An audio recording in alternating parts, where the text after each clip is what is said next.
This video is sponsored by Keeps, the easiest and most affordable way to keep your hair. First, a fun fact. Did you know that 2 out of 3 guys will experience some form of male pattern baldness by the time they turn 35? Okay, maybe that's not such a fun fact after all. Especially because I am in that 2 out of 3. But there is good news. While you may have noticed your hairline starting to recede, it's not too late. In fact, the best time to start preventing hair loss is while you still have hair. And the best way to do that is with Keeps. Keeps is an absolutely incredible service that I'm so happy I tried.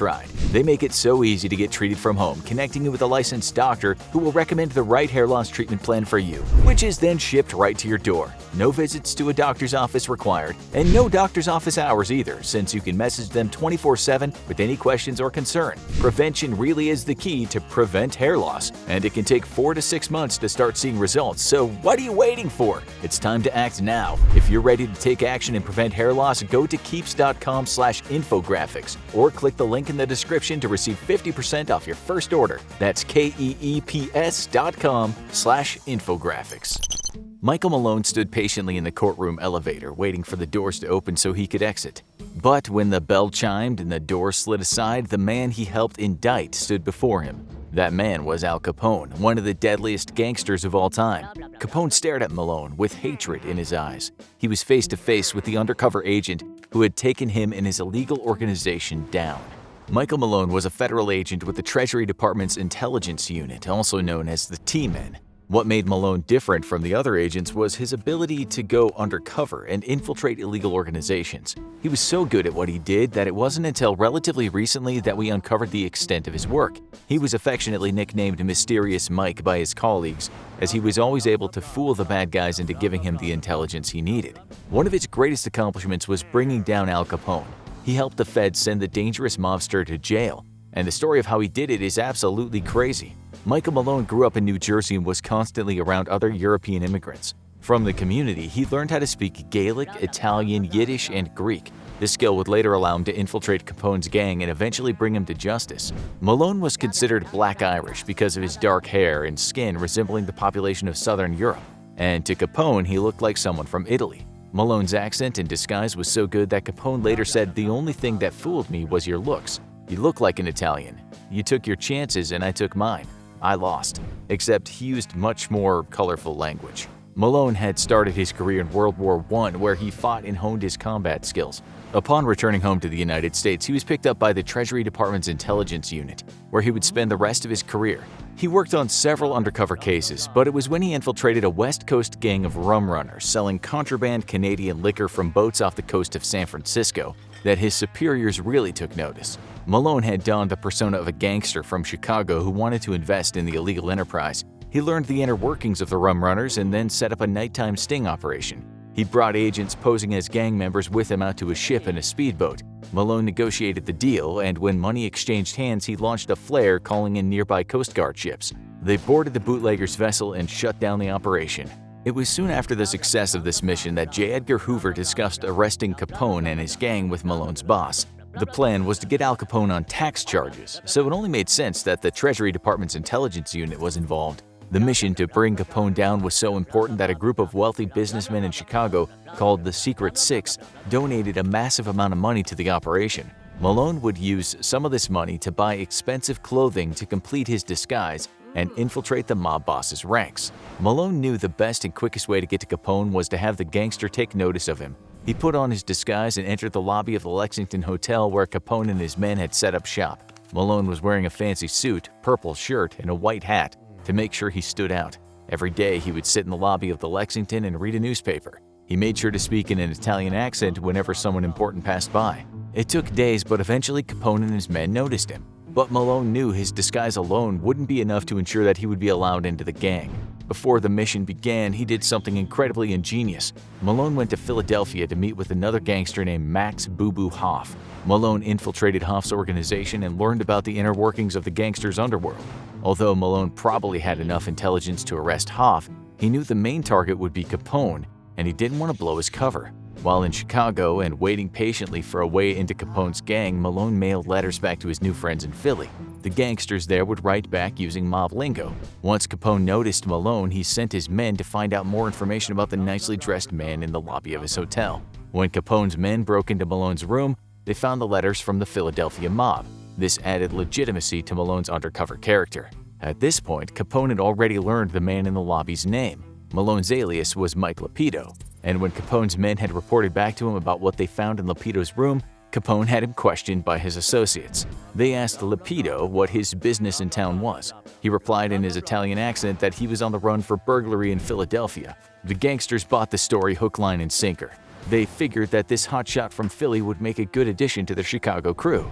Malone was invited to a poker game where Capone's men discussed gang-related plans and news. He was next invited to a dinner at the gang's hangout at the New Florence. Malone continued to make connections and gather intel for the federal government that would later be used to arrest and try Capone and his men. Then, Malone made a huge breakthrough. He was invited to a birthday party for mobster Frank Nitti at the Lexington. The party was planned by Capone himself, and it was here that Malone would first meet the mob boss. Malone had already become friendly with several of Capone's top men, and now he had a chance to ingratiate himself to the leader. After the meeting, Malone phoned his superiors and informed them of what he had learned about his contact with Capone. During his conversations with gang members, Malone was able to gather information that would allow the feds to trace the signatures on bank checks back to the mobsters. This would directly connect the gangsters to tax evasion. They were finally gaining the evidence that would allow them to put Capone and his associates behind bars. The first two mobsters they went after were Frank Nitti and Jake Greasy Thumb Guzik. The feds had enough on both the mobsters to try them. Guzik was arrested, convicted, and sentenced to 5 years in prison. Unfortunately, Nitti escaped and skipped town. But Malone wasn't about to let the mobster get away. He used Nitti's wife as a way to locate the escaped gangster. Malone followed her around the city in his car, and eventually she left town and led him to an apartment building in Berwyn, Illinois. When the feds raided the apartment, they found Nitti and arrested him. He was sentenced to 18 months in prison for tax evasion.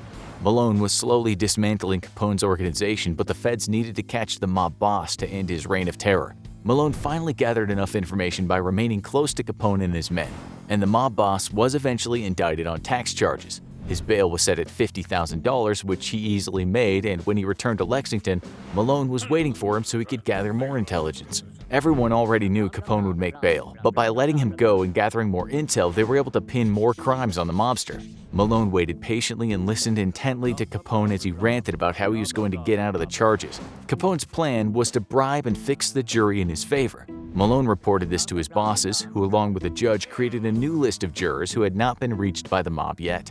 When Capone realized what had happened, he took more drastic measures. Malone overheard Capone's new scheme to hire gunmen from New York to assassinate 4 federal officials in Chicago, including one of Malone's superiors. The feds ramped up their safety measures to ensure everyone on the list was protected. When Capone received word that the targets were all but unreachable, he told the gunmen to head back to New York. The mobster now had no other choice but to appear in court and be tried without any interference from the mob. Capone tried to make a plea bargain with the judge, but he would have none of it. Everyone in the city was tired of Capone's bloody reign and wanted it to be brought to an end. The trial started in October of 1931. 4 days after the proceedings began, Malone finally revealed that he was undercover so he could appear in court later in the trial. News quickly reached Capone about who had infiltrated his organization and given him up to the feds. Needless to say, Capone was furious and wanted revenge. Malone received word that Phil DeAndrea, one of Capone's bodyguards, planned to bring a gun to the courthouse to kill anyone who would testify against his boss. But Malone was ready. He and another agent frisked and disarmed DeAndrea as he entered the courthouse. He was immediately arrested. The trial continued as planned, and the jury found Capone guilty of 22 criminal counts. He was sentenced to 11 years in federal prison with a $50,000 fine. This was all on top of the $215,000 in interest due on his back taxes he had never paid. Capone spent 7 years, 6 months, and 15 days in prison before he was released. He paid back all of the fines and taxes. The mobster was suffering from syphilis, and at the time there was no treatment. Once he was released from prison, he was admitted to Baltimore Hospital for brain surgery. After his stay at the hospital, he went to his Florida home on Palm Island in Biscayne Bay near Miami, where he eventually passed away from a stroke and pneumonia on January 25, 1947. Malone, on the other hand, continued his career as an undercover agent. Only months after the arrest and sentencing of Capone, Malone aided in the capture of Bruno Hauptmann. Hauptmann had kidnapped the son of aviator Charles Lindbergh. The team Malone was on discovered Bruno Hauptmann with marked currency that they had put in with the ransom money. This proved he had kidnapped Lindbergh's son. Less than a year later, Malone helped the feds arrest gangster Waxy Gordon on tax evasion charges.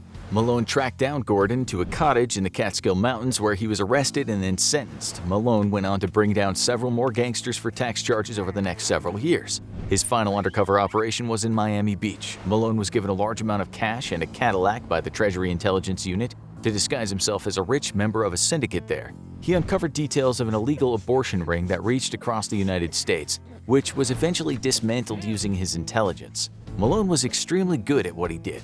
When he was undercover, he was practically undetectable. Michael Malone was vital to not only bringing down Al Capone and his associates, but a number of other illegal enterprises. Now check out Crazy Italian Mafia Crimes, or watch Crazy True Stories from Undercover Cops.